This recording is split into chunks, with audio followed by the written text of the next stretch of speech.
Hello guys, welcome back to to study. और आज की क्लास में हम करने वाले हैं air force group X and Y के एग्जाम में, चाहे आप एक्स का दो या फिर वाई का दो, किसी भी एग्जाम में हो इंग्लिश सेम होता है। मॉक टेस्ट नंबर 5, ठीक है। 4 तक हमने कर लिया, उसका लिंक मैं डिस्क्रिप्शन बॉक्स में कर दूंगा, 1 से 4 तक का, ठीक है ना।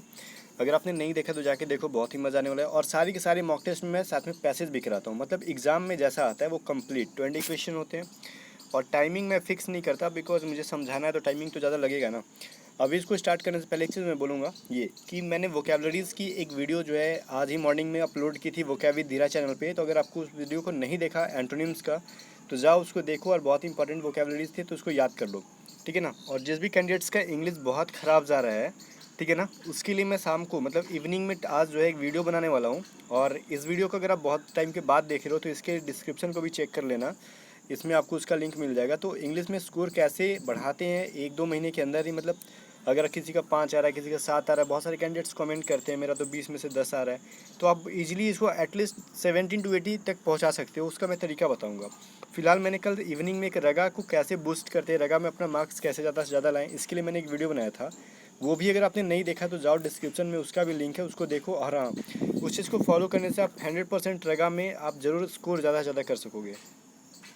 ये सारी बातें मैं अपने एक्सपीरियंस के अकॉर्डिंग बताता हूँ। और आपको पता है मैं 2 साल से एयरफोर्स और नेवी के स्टूडेंट्स को पढ़ा रहा हूँ, ठीक है ना।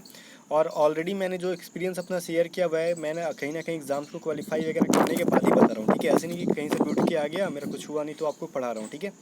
ऐसी कोई बात नहीं है। तो ये देखो, ये क्या बोल रहा है ना, फर्स्ट क्वेश्चन क्या है, सेकंड क्या है, थर्ड क्या है, ये सारे क्वेश्चन को पढ़ो वीडियो को रोक के, और उसका सॉल्यूशन मतलब आप कॉपी पे लिख लो, उसके बाद मैं बताता हूँ तो मैच करा लो आपका सही है कि नहीं। अभी फर्स्ट क्वेश्चन है, he was bent upon two murder him.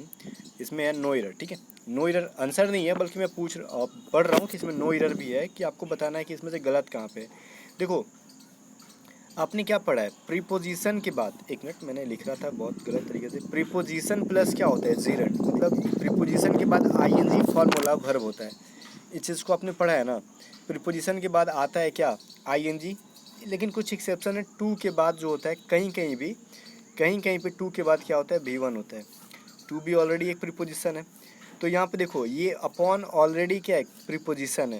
तो इसके बाद फिर से हमने टू लिखा, और उसके बाद मर्डर लिखा, इन्फिनिट इन्फाइनाइट बोल सकते हो आप इसको। लेकिन जब प्रीपोजिशन है तो हम टू प्लस भी1 क्यों करेंगे, इसको डायरेक्ट हम जीरन में क्यों नहीं करेंगे भाई, गलत है ये, ग्रामर को नहीं फॉलो करता है, तो ये मर्डरिंग होगा, ठीक है ना। MURDERING मर्डरिंग हो जाएगा, ठीक है ना। तो मतलब ये टू मर्डर की जगह पे आप मर्डरिंग करो, बिकॉज ये प्रीपोजिशन के बाद जीरन आता है, ठीक है ना। तो इस चीज़ को हमेशा याद रखना।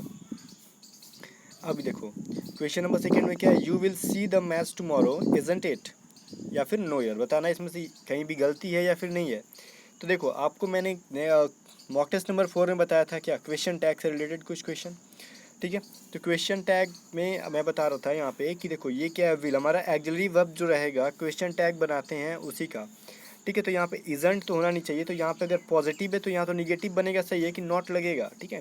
बट यहाँ पे इज कहाँ से आया, हमारा एक्सिलरी वर्ब या फिर हेल्पिंग वर्ब क्या था, विल था ना। तो यहाँ पे विल का क्या बनता है भाई, कंट्राडिक्टेड फॉर्म वॉन्ट बनता है, WONT, वॉन्ट, वॉन्ट यू हो जाएगा, इट तो होगा नहीं, बिकॉज हमारा जो सब्जेक्ट है वही सब्जेक्ट भी आता है। तो यहाँ पे इट कहाँ से आया, नहीं ना, वॉन्ट यू होगा यहाँ पे। इसका जो है common error option number C में है इरर, ठीक है, जो कि क्वेश्चन टैग गलती बनाया हुआ था।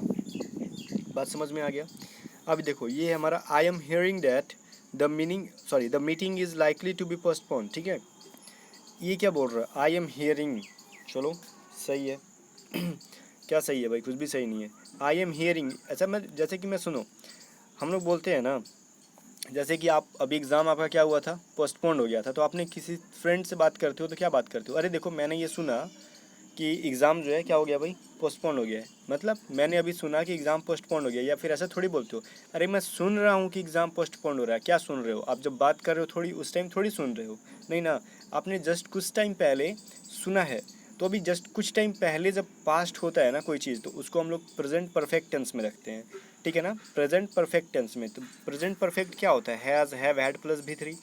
तो यहाँ पे क्या होगा, आई एम हियरिंग की जगह पे आई हैव हर्ड, ठीक है, ये होता है।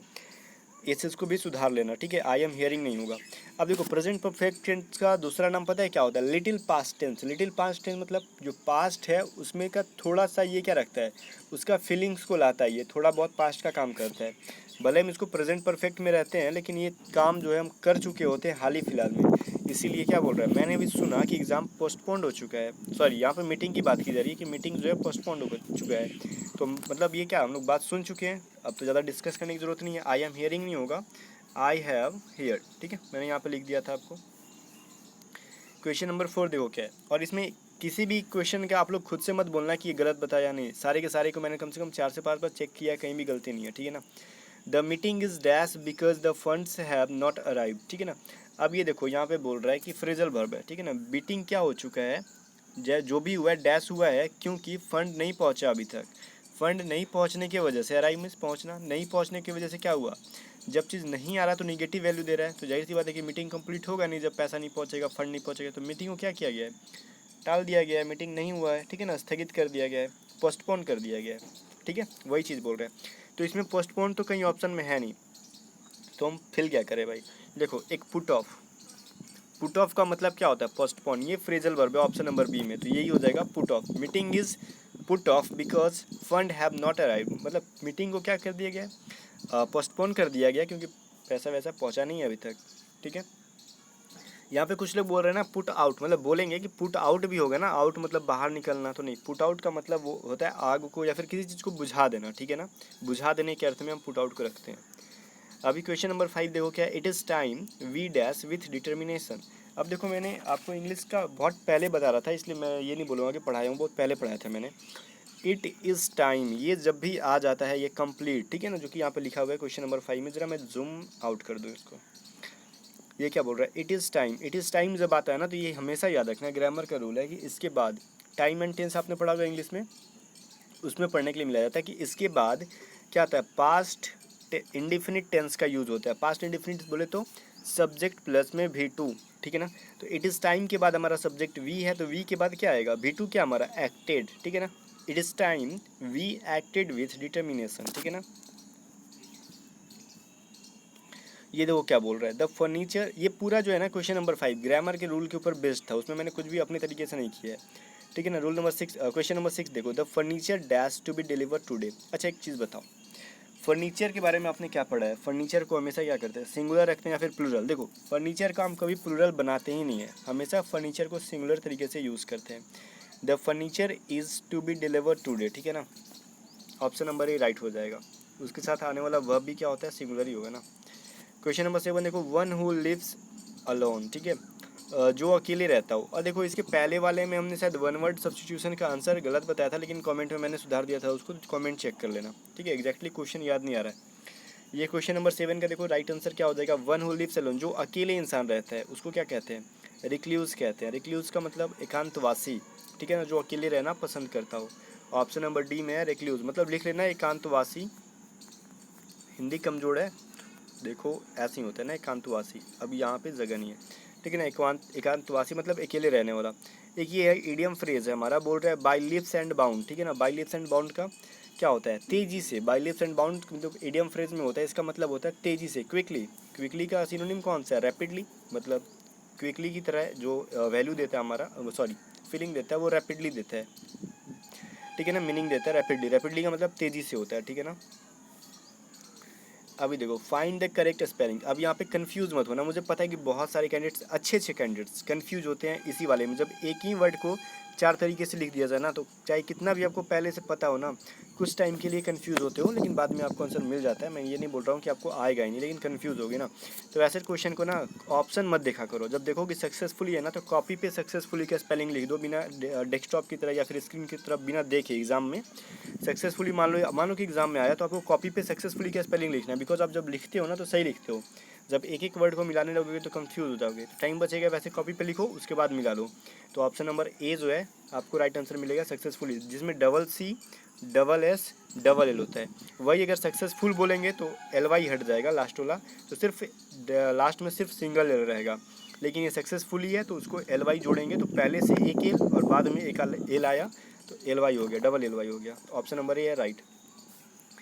एडवर्ब बनाएंगे तो वही होगा ना। ये क्या बोल रहा है, एंटोनिम ऑफ इकोनॉमिकल। इकोनॉमिकल का एंटोनिम क्या होता है, इकोनॉमिकल का मतलब क्या होता है ये बताओ। इकोनॉमिकल मतलब किफ़ायती, कोई चीज़ खरीद रहे हो आप तो ये किफ़ायती मतलब हर चीज़ में क्या करते हो, सोचते हो चलो भाई सस्ते वाली चीज़ खरीद लेते हैं, मतलब बढ़िया भी हो सस्ते भी हो, ज़्यादा हम हाई फाई में मतलब ज़्यादा फालतू पैसे बर्बाद नहीं करेंगे।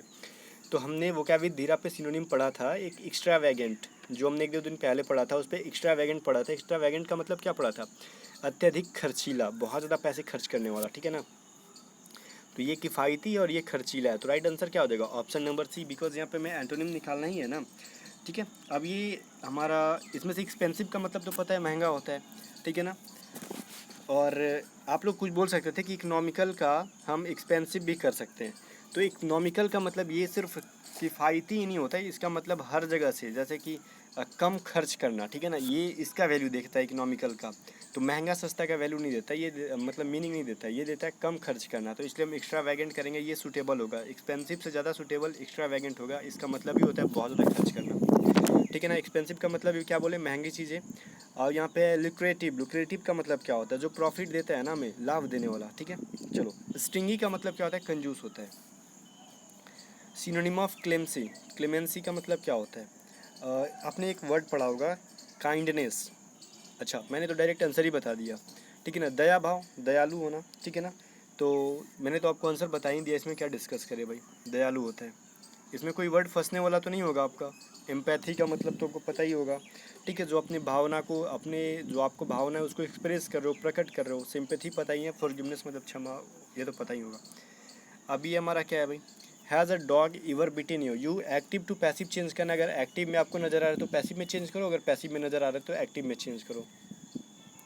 आपको क्या नज़र आ रहा है तो आपको क्वेश्चन में देखो, वीडियो को रोक के समझो यहाँ पे, ठीक है। मैं बताता हूँ, has a dog ever bitten you मतलब क्या बोल रहा है कि डॉग ने क्या आपको कभी पहले काटा है, ठीक है। तो इसको कैसे बनाएंगे, हैज़ अ डॉग, हमारा सब्जेक्ट है, ऑब्जेक्ट क्या है यू, तो हम सब्जेक्ट किसको बनाएंगे, यू को बनाएंगे। तो यू के पहले क्या आएगा, हैव, तो हैव यू से बनेगा। तो हैव यू से कौन बन रहा है, ऑप्शन नंबर बी और ऑप्शन नंबर डी। मतलब ए को और सी को काट ही दो, हटा ही दो, यहाँ से कोई वैल्यू नहीं दे रहा है, ठीक है ना। अब देखो हैव यू, ठीक है ना। अब इसमें देखो क्या है, बिंग लग गया, देखो कंटिन्यूअस रहता है ना तब हम बिंग का यूज़ करते हैं, चाहे वो पास्ट में हो कंटिन्यूअस या फिर प्रेजेंट में हो, तब हम बिंग का यूज़ करते हैं। तो ऑप्शन नंबर डी भी नहीं होगा, ए भी नहीं होगा, सी भी नहीं होगा, तो बचा कौन, बी।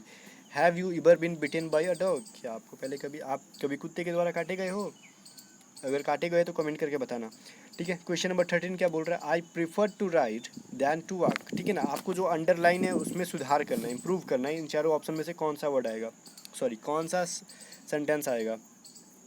अगर कुछ नहीं सुधारने लायक है तो आप नो इम्प्रूवमेंट भी कर सकते हो एग्जाम में। फिलहाल यहाँ पे कुछ इरर है, मैं बता रहा हूँ। देखो प्रीफर के साथ क्या लगता है, प्रीफर के साथ, सीनियर के साथ, सुपीरियर के, सीनियर एक वर्ड आपने हमेशा पढ़ता हो, जैसे बोलते हैं ना I am senior to you, मैं ये थोड़े बोलता हूँ I am senior than you, मैं तुमसे बड़ा हूँ या फिर मैं आपसे बड़ा हूँ, तो सीनियर दैन यू नहीं, सीनियर टू यू। तो सीनियर के साथ टू लगा, प्रीफर के साथ भी टू लगा, बात समझ में आया ना। प्रेफरेबल के साथ भी टू लगता है, तो प्रीफर है तो यहाँ पे टू आएगा ही, ठीक है। और इसके साथ क्या आएगा, ये नाउन का कंपेयर करता है, वर्ब का कंपेयर नहीं। तो देखो यहाँ पे क्या बोल रहा है, राइड क्या एक वर्ब है, वॉक क्या है वर्ब है, और देन तो होगा नहीं, तो क्या होगा, राइडिंग क्या है हमारा, ये है नाउन है, वॉकिंग क्या है नाउन है, ठीक है ना। तो I prefer riding to walking, ठीक है ना। चलो ऑप्शन नंबर ए राइट है। ये तो ग्रामर का रूल सारा का सारा है, जो ऑलरेडी हम पहले पढ़ चुके हैं बहुत टाइम पहले, दिसंबर में भी मैंने पढ़ाया था सारी चीज़ें को। Verb form of successfully, successfully जो को है क्या है भाई, एल वाई लग गया लास्ट में, देखो मैंने बताया ये एक एडवर्ब है, ठीक है, एडवर्ब है। तो इसका नाउन वर्ब बताना है, नाउन नहीं बताना है भाई। तो बताओ क्या होता है, हम लोग क्या करते हैं, वर्ब में ईडी लगा के बना सकते हैं, ठीक है ना, वर्ब को ही तो ईडी बनाते हैं ना। तो बताओ सक्सीड, जाहिर सी बात है कि सक्सीड इसका जो है वर्ब है। सक्सेस क्या है, सक्सेस नाउन है, लिख लेना ये नाउन है। सक्सेसफुल क्या है, ये एडजेक्टिव है, और हमारा वर्ब जो है सक्सीड है, ठीक है ना। चलो एग्ज़ाम में आता ही है। अभी देखो ये क्या बोल रहे हैं, PQRS वाला सेंटेंस है, लेकिन इसको मैं, आप वीडियो को रोक के बनाओ, मैं डायरेक्ट सोल्यूशन पे आता हूँ। ये बोल रहा है द रसियन वांटेड, रसियन चाहते हैं कि, क्या चाहते हैं भाई, ये देखो, बिकॉज दे आर टीचर्स, क्योंकि उनके शिक्षक, देयर ऑन लैंग्वेज, उनके अपने भाषा को, वेयर फॉरबिडन टू टीच, ठीक है ना, वो मतलब मना करते हैं पढ़ाने के लिए, फॉरबिडन मतलब मना करना, इनकार करना। To take the place of Polish language मतलब पुलिस लैंग्वेज की जगह लेना, मतलब एक एक करके मैं हिंदी बता रहा हूँ। पुलिस लैंग्वेज मतलब पोलैंड में बोली जाती है मेनली, बाकी बहुत सारी कंट्रीज में बोली जाती है, यूएस, यहाँ तक यूके में भी बोली जाती है, ऐसे बहुत सारी कंट्रीज में बोली जाती है, लेकिन मेनली पोलैंड में बोली जाती है द पुलिस लैंग्वेज। ठीक है, ये सभी का हिंदी समझ गया। अब देखो इसको हम लोग क्या करते हैं, अरेंज करते हैं। अरेंज करने का तरीका क्या होता है भाई, देखो because they the Russian wanted, Russian क्या चाहते हैं ये बोला जा रहा है। यहाँ पे दो आपको इसमें से वर्ड दिख रहे हैं कि आप दो, मतलब दो क्यू भी लग रहा है और एस भी लग रहा है कि जो पहले आ जाएगा। Russian wanted to take the place of Polish language, ये भी करने पे आपको आंसर दे रहा है, ठीक है ना। और ये करेंगे देयर ऑन लैंग्वेज, ये भी अगर पहले रखते हो तो आपको आंसर मिलेगा, लेकिन आगे जाके कन्फ्यूज़न हो जाएगा अगर एस रखते हो तो। ठीक है, पहले एस रख के हम बनाते हैं। देखो the Russian wanted to take the place of Polish language, Russian चाहते हैं कि उनकी जो वो चाहते हैं कि पुलिस लैंग्वेज का क्या करे, जगह ले लें। लेकिन पुलिस लैंग्वेज का जगह रसियन थोड़ी लेंगे, इनका अपना भाषा जो है पुलिस लैंग्वेज का जगह लेगा ना, तो इसके पहले भाषा का जिक्र करो, तो कहाँ से आएगा, ये वाला आएगा, क्यू वाला। तो Russian wanted their own language, की उनकी अपनी भाषा, to take the place of Polish language की जगह ले ले, ठीक है, ये चाहते हैं। बिकॉज देयर टीचर्स, क्योंकि उनके teachers they are forbidden to teach the Polish language, क्या करते हैं, उनकी जो टीचर्स हैं वो इनकार करते हैं पढ़ाने से क्या, पुलिस लैंग्वेज को। अभी समझो यहाँ पे पहले क्या किया, the Russian wanted their own language to take the place of Polish language because their teacher they are forbidden to teach, तो QSPR, ठीक है ना। मैंने QSPR कहाँ पे है भाई, ऑप्शन नंबर ए में ही है, ठीक है, तो ये हमारा राइट आंसर है। बाकी अगर कहीं कन्फ्यूजन तो वीडियो को जरा पीछे करके एक बार देख लेना, ठीक है। अभी हम पैसेज के ऊपर आते हैं, और पैसेज आज का बहुत ही सेंसिटिव है, ठीक है ना, पढ़ो समझ में आएगा क्या बोल रहा है। आप वीडियो को रोक के भी पढ़ सकते हो अगर कन्फ्यूजन हो नहीं है आपको कोई पैसेज में, तो अगर कन्फ्यूजन है तो आप वीडियो को कंटिन्यू रखो, मैं पढ़ाता हूँ। My brother David was always close to our grandmother, ठीक है।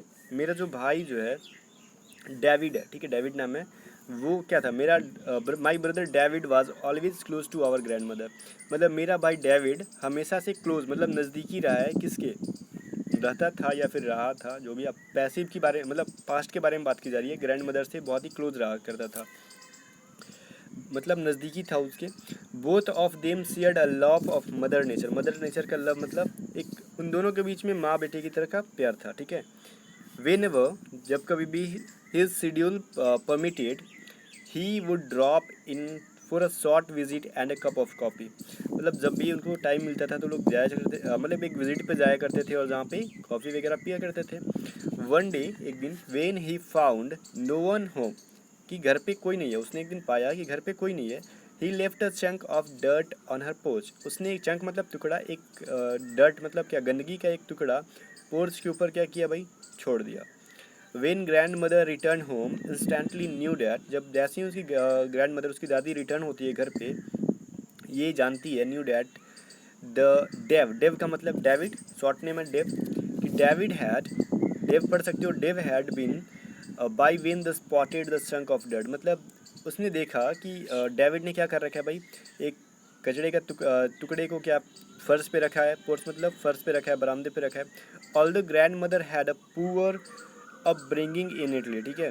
ये क्या बोल रहा है कि जब भी उसकी दादी जो थी इटली में जब रहती थी तो वो गरीब थी। She manage to do well in the United State, लेकिन जब वो यूनाइटेड स्टेट में है तो वो बहुत अच्छी तरीके से अपने आप को मैनेज करती है। She was always healthy and independent, वो क्या हमेशा हेल्दी रहती है और इंडिपेंडेंट रहती है, किसी पर डिपेंडेंट नहीं है। And enjoyed a fulfilling life, और अपनी लाइफ को बहुत अच्छी तरीके से जीती है। Recently she had a stroke and died, अचानक ही, मतलब हाल ही फिलहाल में ही, अचानक नहीं, हाल ही फिलहाल में उन्हें क्या आया था भाई, एक स्ट्रोक आया था, मतलब एक दौरा आया, दौरा पड़ता है ना हार्ट अटैक जैसा, और वो मर गई, ठीक है। एवरी वन वाज सैडेंड, मतलब सब लोग क्या थे भाई, दुखी थे, बाय हर डेथ, उनकी मृत्यु पे। डेविड वाज डिसकंसोलेट, डिसकंसोलेट का मतलब क्या होता है भाई, अपने आप को अकेला फील करना, निराश फील करना, ठीक है, अकेला फील करना। His life long friend was now gone, कि उनकी जो है एक लाइफ लॉन्ग फ्रेंड, मतलब उनके जीवन की जो बहुत अच्छी सी दोस्त थी वो अब नहीं रही है, चली गई थी, ठीक है। तो यही बोल रहा है कि डेविड के ऊपर पूरी कहानी है। अब क्वेश्चन देखो क्या बोल रहा है, what is the opposite of word disconsolate, ठीक है। अब डिसकंसोलेट का एक एंटोनिम बताना आपको, तो मैंने अभी क्या बताया आपको, डिसकंसोलेट का मतलब क्या बताया आपको, अभी याद है कि नहीं, कि निराश होना, ठीक है ना, निराश होना। तो निराश होने का अर्थ कौन सा इसमें दे रहा है, आपको पता नहीं है, फिर मैं बता रहा हूँ कि हिलेरियस। हिलेरियस का मतलब क्या होता है, निराश होना, ठीक है ना। चलो, सॉरी, हिलेरियस का मतलब होता है खुश होना, डिसकंसोलेट का मतलब होता है निराश होना। तो right answer option number B ही होगा, ठीक है ना। चलो, क्वेश्चन नंबर 17 क्या कह रहा है, David left a dash as a sign on grandma's, मतलब ग्रैंड मदर के लिए क्या एक साइन छोड़ रखा था, porch, if she was not at home, मतलब जब वो घर पे नहीं थी तो डेविड ने क्या एक साइन की तरीके से क्या छोड़ दिया था, चंक ऑफ डर्ट, ठीक है, एक गंदगी का टुकड़ा, डर्ट का मतलब वही होता है, चाहे वो किसी भी तरीके का हो सकता हो। Grandmother used to be, grandmother के बारे में बताओ कि वो कैसी थी, ठीक है। यूज टू बी मतलब उनकी पास्ट की हैबिट के बारे में बता रहा है कि रिच इन इटली, मतलब इटली में अमीर थी, but poor in United state, मतलब पुअर इन यूनाइटेड स्टेट, मतलब यूनाइटेड स्टेट में या फिर यूएस में क्या थी, गरीब हो गई थी। तो ऐसा कुछ नहीं था, वो इटली में ही क्या थी भाई, गरीब थी, बट यूनाइटेड स्टेट में अपने आप को वेल मैनेज करती थी, अपने आप को बहुत अच्छे तरीके से रखती थी। Poor earlier but became rich later on, ठीक है, वो शुरू क्या थी भाई, गरीब थी, बट बाद में सही हुई थी, अमीर हो गई थी।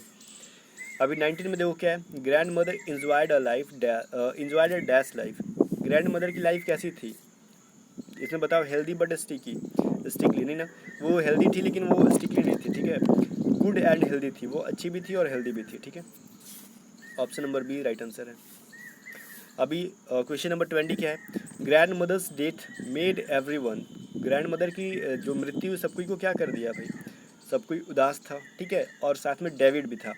तो सैड इंक्लूडिंग डेविड, मतलब डेविड भी था और सब कोई क्या था भाई, उदास था। अब ये सभी क्या बोल रहा है कि एक्सक्लूडिंग मतलब डेविड को छोड़ के सारे लोग क्या थे भाई, दुखी थे। ये बोल रहा है हैप्पी एंड डिस्कंसोलेट, मतलब ये कौन सी बात हुई, खुश भी है और निराश भी है, ऐसा तो होता नहीं है ना। अब ये बोल रहा है सैड एक्सक्लूडिंग डेविड, मतलब उदास तो थे लेकिन डेविड को छोड़ के, ये नहीं, सैड इंक्लूडिंग डेविड मतलब सारे लोग उदास थे जिसमें से एक डेविड भी शामिल था। तो जाहिर सी बात है कि डेविड की जो काफ़ी क्लोज थी तो वो उदास हो गई। सो मिलते हैं इवनिंग में एक नई वीडियो के साथ, जिसमें से मैं आपको पीडीएफ इसकी तो दे ही दे रहा हूँ, आधे घंटे के अंदर आपको टेलीग्राम चैनल पे पीडीएफ प्रोवाइड कर दे रहा हूँ, और इवनिंग में इंग्लिश में कैसे ज़्यादा से ज़्यादा स्कोर करना उसकी एक वीडियो के साथ हम मिलते हैं, ठीक है।